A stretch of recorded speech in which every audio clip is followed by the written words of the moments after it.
जय माता दी दोस्तों।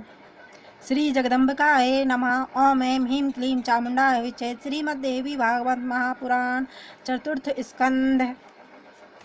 अतः तृतीयो अध्याय। वसुदेव और देवकी के पूर्व जन्म की कथा।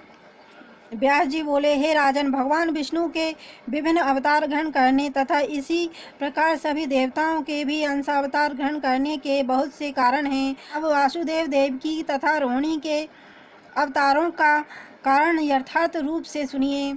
एक बार महर्षि कश्यप यज्ञ कार्य के लिए वरुण देव की गो ले आए। यज्ञ कार्य की समाप्ति के पश्चात वरुण देव के बहुत याचना करने पर भी उन्होंने वह उत्तम धेनु वापस नहीं दी। तत्पश्चात उदास मन वाले वरुण देव ने जगत के स्वामी ब्रह्मा के पास जाकर उन्हें प्रणाम करके विनम्रता पूर्वक उनसे अपना दुख कहा। हे महाभाग, मैं क्या करूं? वह अभिमानी कश्यप मेरी गाय नहीं लौटा रहा है, अतएव मैंने उसे श्राप दे दिया कि मानव योनि में जन्म लेकर तुम गोपालक हो जाओ और तुम्हारी दोनों भारियां भी मानव योनि में उत्पन्न होकर अत्यधिक दुखी रहे।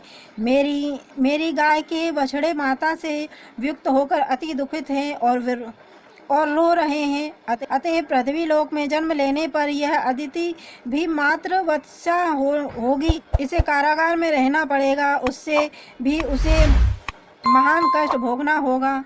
व्यास जी बोले, जल जंतुओं के स्वामी वरुण का यह वचन सुनकर प्रजापति ब्रह्मा ने मुनि कश्यप को वहाँ बुलाकर उनसे कहा, हे महाभाग, आपने लोकपाल वरुण की गायों का हरण क्यों किया और फिर आपने उन्हें लौटाया भी नहीं? आप ऐसा अन्याय क्यों कर रहे हैं? हे महाभाग, न्याय को मानते हुए भी आपने दूसरे के धन का हरण किया है। हे महामते, आप तो सर्वज्ञ है, तो फिर आपने यह अन्याय क्यों किया?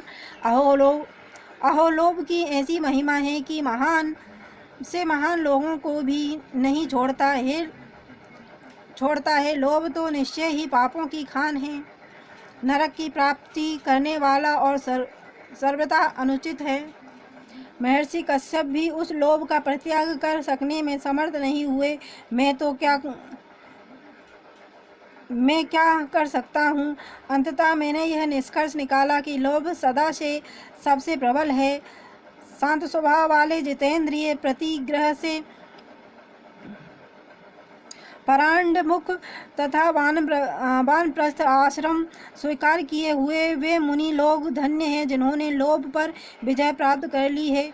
संसार में लोभ से बढ़कर अपवित्र तथा निंदित अन्य कोई चीज नहीं है। यह सबसे बलवान शत्रु है। महर्षि कश्यप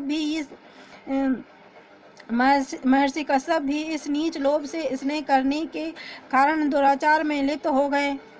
अतएव मर्यादा की रक्षा के लिए ब्रह्मा जी ने भी अपने परम प्रिय पौत्र मुनि श्रेष्ठ कश्यप को शाप दे दिया कि तुम अपने अंश से पृथ्वी पर यदुवंश में जन्म लेकर वहां अपनी दोनों पत्नियों के साथ गोपालन का कार्य करोगे। व्यास जी बोले, इस प्रकार अंशावतार लेने तथा पृथ्वी का बोझ उतारने के लिए वरुण देव तथा ब्रह्मा जी ने उन महर्षि कश्यप को श्राप दे दिया था।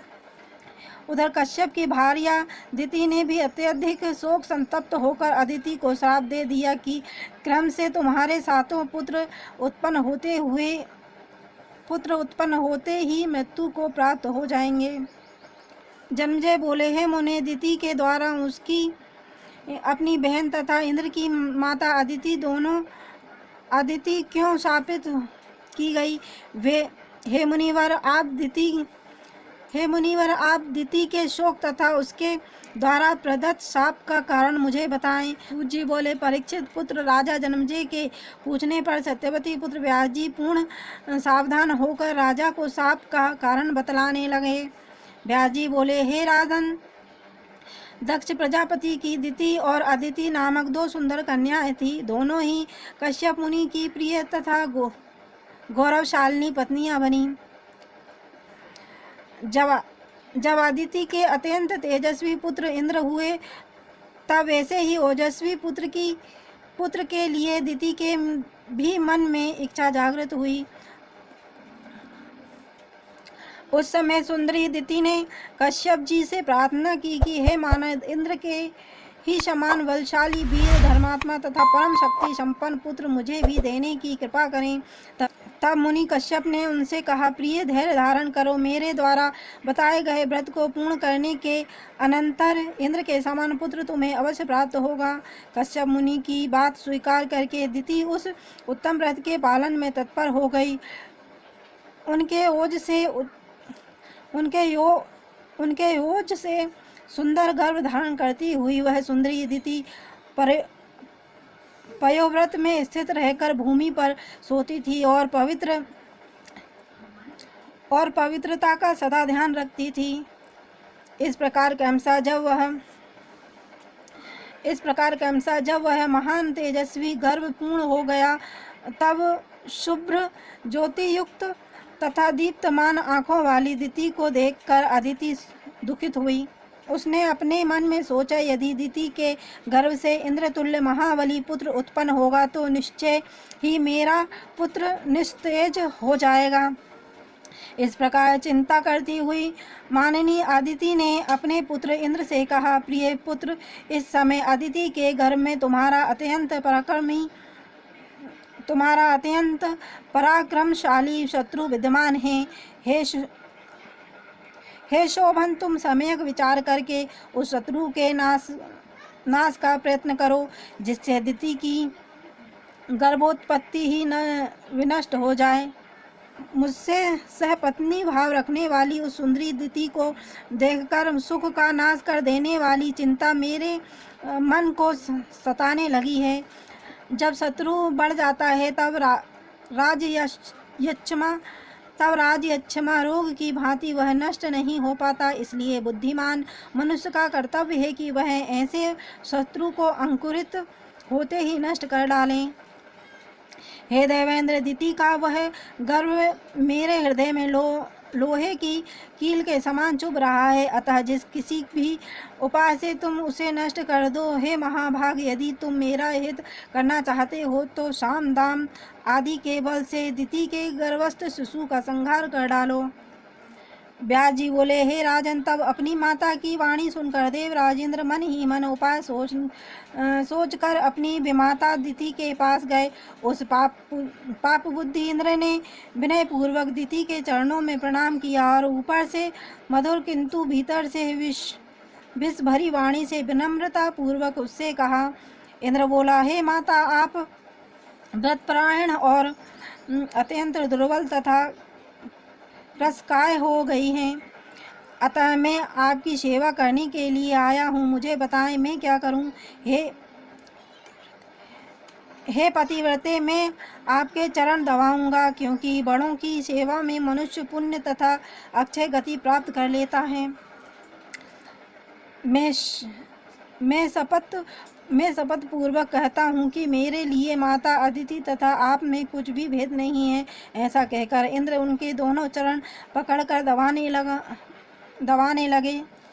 पाद संवाहन का सुख पाकर सुंदर नैनों वाली उस दिति को नींद आने लगी, पर परम सती दिति थकी हुई थी, व्रत के कारण दुर्बल हो गई थी और उसे इंद्र पर विश्वास था, अतः वह सो गई। दिति को नींद के वशीभूत देकर इंद्र अपना अत्यंत सूक्ष्म रूप बनाकर हाथ में शस्त्र लेकर बड़ी सावधानी के साथ दिति के शरीर में प्रवेश कर गए। इस प्रकार योगबल द्वारा दिति के उदर में शीघ्र ही प्रविष्ट होकर इंद्र ने वज्र से उस गर्भ के 7 टुकड़े कर डाले। उस समय वज्रघात से दुखित हो गर्भस्थ शिशु रुदन करने लगा। तब धीरे से इंद्र ने उससे, माँ, रुदन मत रो ऐसा कहा। तत्पश्चात इंद्र ने पुनः उस 7 टुकड़ों के 7 खंड कर डाले। हे राजन, वे ही टुकड़े 49 मरुदंगण के रूप में प्रकट हो गए। उस छली इंद्र द्वारा अपने गर्भ को वैसा विकृत किया गया जानकर सुंदर दांतों वाली वह दिति जाग गई और अत्यंत दुखी होकर क्रोध करने लगी। यह सब बहन अदिति द्वारा किया गया है। ऐसा जानकर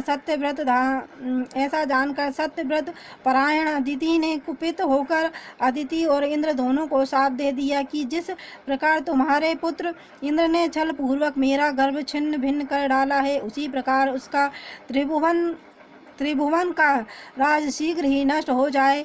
जिस प्रकार पापिनी अदिति ने गुप्त पाप के द्वारा मेरा गर्भ गिराया है और मेरे गर्भ को नष्ट करवा डाला है, उसी प्रकार उसके पुत्र भी क्रमशः उत्पन्न होते ही नष्ट हो जाएं और वह पुत्र शोक से अत्यंत चिंतित होकर कारागार में रहेगी।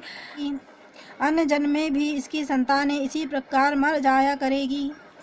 व्यास जी बोले, इस प्रकार मारीच पुत्र कश्यप ने दिति प्रदत्त शाप को सुनकर उसे सांत्वना देते हुए प्रेम पूर्वक यह वचन कहा, हे कल्याणी, तुम क्रोध मत करो, तुम्हारे पुत्र बड़े बलवान होंगे, वे सब 49 मरुद देवता होंगे जो इंद्र के मित्र बनेंगे। हे सुंदरी, 28वें द्वापर युग में तुम्हारा साफ सफल होगा। उस समय अदिति मनुष्य योनि में जन्म लेकर अपने किए कर्म का फल भोगेगी। इसी प्रकार दुखित वरुण ने भी उसे श्राप दिया है। इन दोनों शापों के संयोग से यह अदिति मनुष्य योनि में उत्पन्न होगी।